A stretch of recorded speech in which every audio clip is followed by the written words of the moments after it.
So as Fred said, my name's Justin Overcash, and I'm a technical expert in the Gene Convene Global Collaborative. And today, I get to tell you about something that's a little bit of a passion project of mine. It should be a pretty chill presentation, a lot of AI images. So, although if anyone knows me, when I start talking about AI, I talk too much. So we're going to go ahead and get this started, and hopefully I can get it done in 15 minutes. So this is the overview of my presentation. I'm going to do a little introduction. How did I start thinking about AI and risk assessment? Then we're going to briefly cover AI and risk itself. And then we'll talk about the different ways that you might integrate AI into risk assessments. And I have to say, since I was at the pre-Congress courses, and even today, I've been very pleased with the number of AI images that I've been seeing in people's presentations. One of the goals that I set out when I was making this was to include as many AI images as I could. So you're going to see a lot of them. So a little bit about me. I'm a geneticist by training. I actually worked with Aedes aegypti in grad school. My focus was on manipulating DNA repair pathways to enhance genetic engineering. About the time when I was going to graduate, I wasn't quite sure what I was going to do, but I knew that I was really interested in gene drives, and by chance, there was an opportunity to investigate the regulation and risk assessment of gene drives at the U.S. Department of Agriculture. So I jumped on that opportunity, and the next thing you knew, I was in D.C. working on risk assessment and regulation of gene drives. And more recently, within the last year, right, when I was at USDA, I stopped working with mosquitoes, started working with a lot of plants, a couple plant pests, kind of missed the mosquitoes, so I made the transition back to the FNIH, where I'm working on mosquitoes again. But I think, right, the real important part of this story is that while I was at the USDA, I was kind of fortunate to be there while they were updating their regulations. And there were kind of two things that they wanted to do when they were updating the regulations. One was to move from a process-based regulatory framework to a product-based regulatory framework. And the second thing was that they kind of wanted to open up the ability of academics and even small companies to be able to work through the regulatory process. Prior to that, it was all the big agricultural companies. And I'm happy to say that they were successful, probably too successful. We went from seeing 3 to 5 applications for deregulation to a dozen and then dozens. And so that was great, but that meant, right, we had a 10-fold increase in applications, and we did not get a 10-fold increase in employees. So it was a lot of work.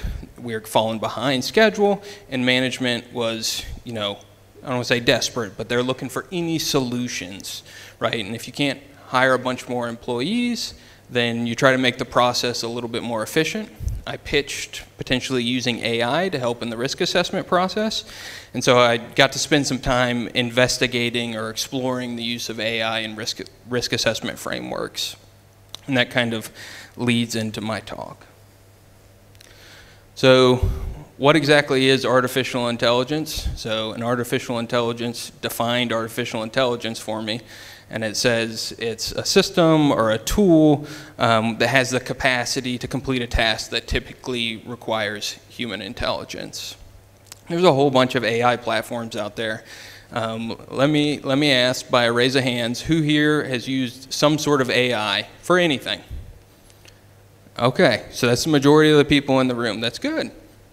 But maybe a more important question than, you know, what is the definition of AI is what exactly does it do? And so I'm kind of testing out an analogy here. You can let me know after if you think it works or not. First time, and that is that the AI is to the mind what machines are to the body.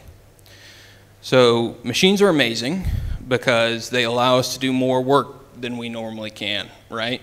If I'm moving from one place to another place without machines, I got to pick everything up and move it at one piece at a time. But with a machine like a truck, I can load it into the truck, drive to the location, saves me a bunch of time and effort. So that's why machines are great. They give you the power to do physical work. AI is a little bit different. It doesn't necessarily help you with physical work, but it does help you do mental work. And so I think one of the reasons it's, a hot topic and everyone's kind of, not freaking out, but excited about it, is because there's so much potential, and it's going to allow us to do more mental work than we ever could have before. And so if you have a task like a risk assessment, which requires a lot of mental work, I think there's a lot of potential for AI to work itself into the process. Risk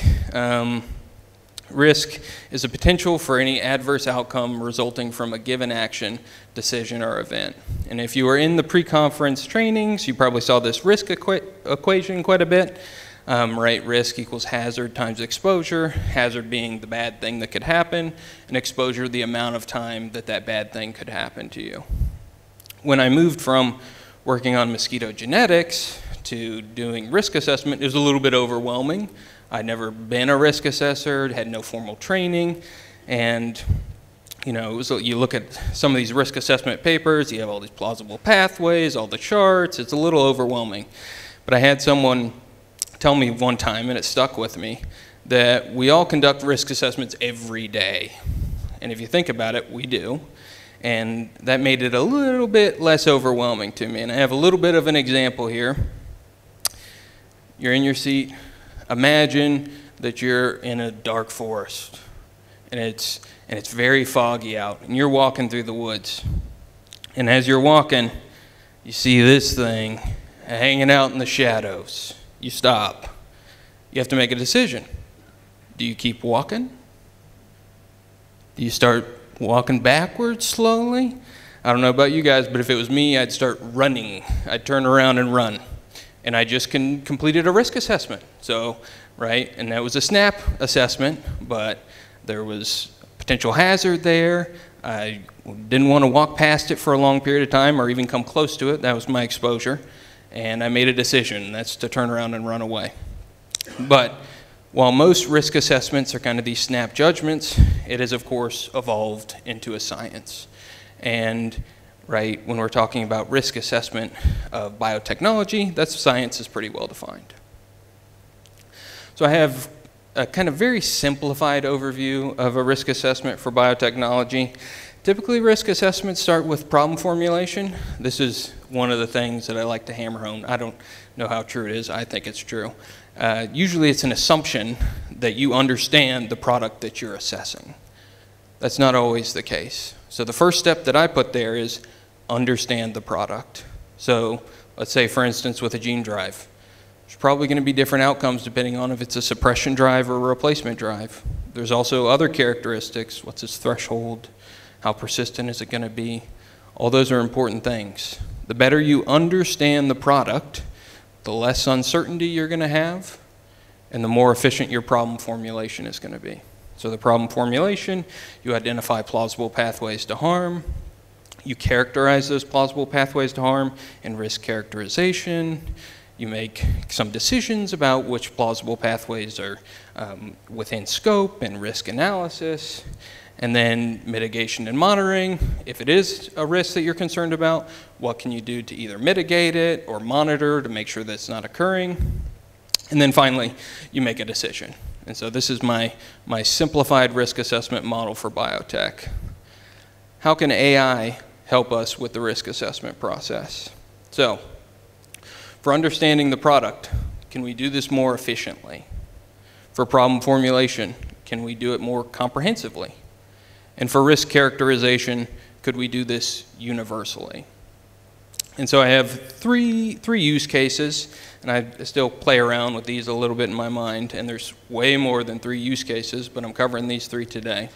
The first is AI for literacy searches. The second is AI to help with the problem formulation step.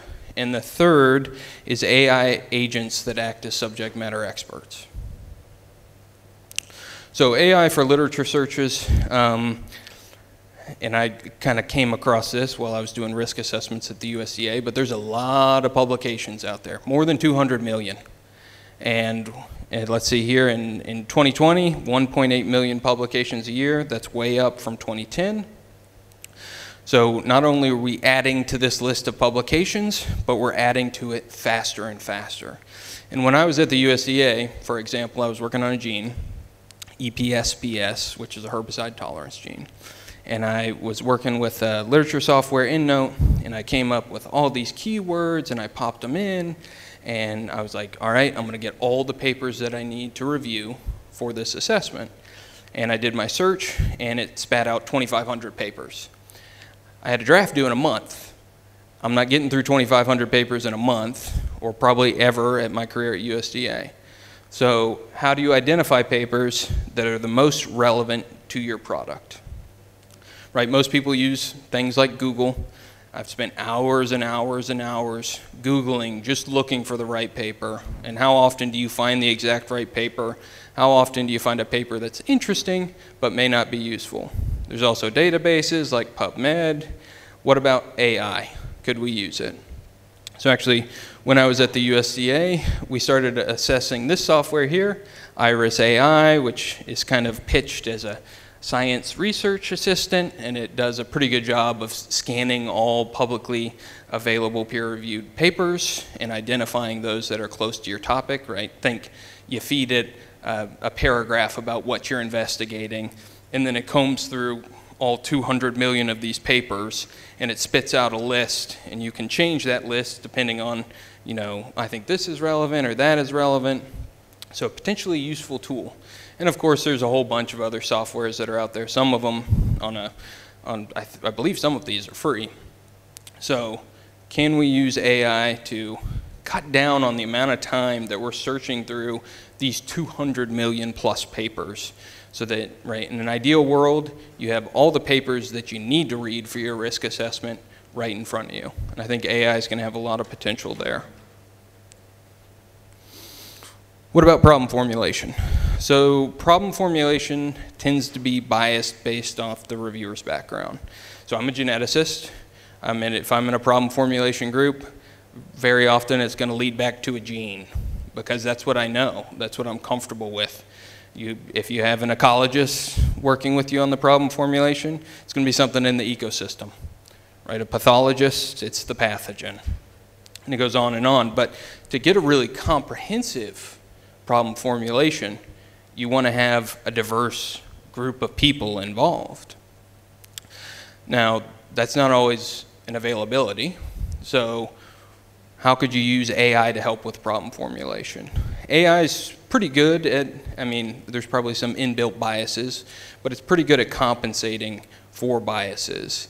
And so you can see over here, I just apologize for the text being a little bit small, but this was an actual prompt that I put into ChatGPT, right? Can you provide me with a comprehensive list of potential plausible pathways to harm for release of a gene drive mosquitoes in Africa? And then it kicks back some questions, right? Are you talking about a suppression drive or a replacement drive? Should the pathways include ecological, human health, socioeconomic, and regulatory risks?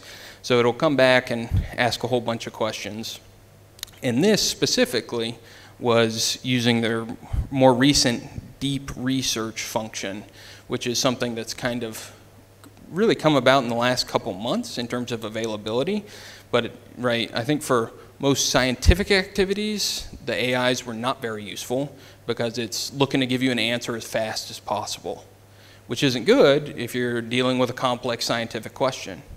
But the deep research and the deep search kind of sacrifices the time, so it'll take a little bit longer to answer the question, but it'll be much more comprehensive. And I think, maybe it's not perfect right now, but if anyone's seen the rate that these things are changing and evolving and getting better, could it be ready in a year or two? Maybe. And actually, I couldn't put the response to this here because it was 7,500 words and it was very detailed. But if you're interested in seeing the results, I brought a copy with me. I can shoot you an email and you can do an assessment of how good its problem formulation was. Last one, AI agents as subject matter experts. Now I'll admit, this is the most speculative of the three, and it's probably the furthest away from practicality. But let me define AI agent first. So an AI agent is basically an AI which is specifically designed to do a highly specific task. And so you can imagine, what if you had an AI agent that had a specialty in mosquito physiology or mosquito ecology, or an AI agent which had been trained on every gene drive paper that had been released to date, and it could answer questions about those topics accurately and in detail. And the comparison that I like to make is, right, I'm sure some people are familiar with the OECD documents, right, used in risk assessments. These are documents put together by experts from multiple countries, and they're kind of agreed upon. What if instead of a 30 to 50 page document, you had a chat that you could interact with that is updated in real time as soon as a paper comes out that can answer questions about that specific topic? So I think there's a lot of potential there. And furthermore, in theory, these agents could be standardized and certified across country. And then over here, I just have, actually on ChatGPT, right, you can create your own GPT, so you can see there's a special GPT for traveling, one for video, one for generating websites. So, and I have played around with that a little bit. I don't know if that'll be the AI agent that we're looking for. We're not quite there yet. But I think in a matter of time, it's going to provide some useful tools. And also remember, these AI agents are, the only thing that's really limited to interacting with them is an internet connection. There's time zones don't matter. You can interact with them 24/7, someone that could answer questions on call. So here's my final thoughts. I think there's a lot of potential for AI and risk assessment. It's still early days, but I think it's important to think about it. Biotechnology is becoming more and more and more complex. I know, right, we've seen a lot of talk about gene-edited plants and, you know, where those are going. I can say, right, at least in the US, we see not a gene-edited plant with a knockout, we see gene-edited plants with 10 to 20 knockouts in the same line. And then even beyond that, right, people are working on GE microbes. Of course, we're familiar with GE insects. What happens when you have a field which is a microcosm of GE plants, GE microbes that act as a fertilizer or as a carbon capture system, and GE insects? How do we conduct those risk assessments? And that's where I think tools like AI are going to play a fundamental role in the future. And lastly, I think it's always important to say this. I'm an optimist, but while AI will be a powerful tool for risk assessment of biotechnology, there always needs to be a human component. Because if you played around with AI, you know, sometimes it likes to lie, especially now. And so, you know, the results from an AI SME probably needs to be checked by a human SME. So it's always important. I think, right, we could, in theory, do these assessments much more efficiently, much quicker, but you always got to have that human component. And then I'll end on, as I think about AI and stuff, I heard this quote, and it really resonated with me. And that is, talent hits a target no one else can hit. Genius hits a target no one else can see. So talent-wise, right, this week I've been a repetiteur and I'm taking notes. My talent for taking notes is down here, but I feed it through AI and it gets up here. So AI is going to have the ability to increase your talent, so to speak, allow you to go further than you could before. But an AI is only as good as the information it's trained on.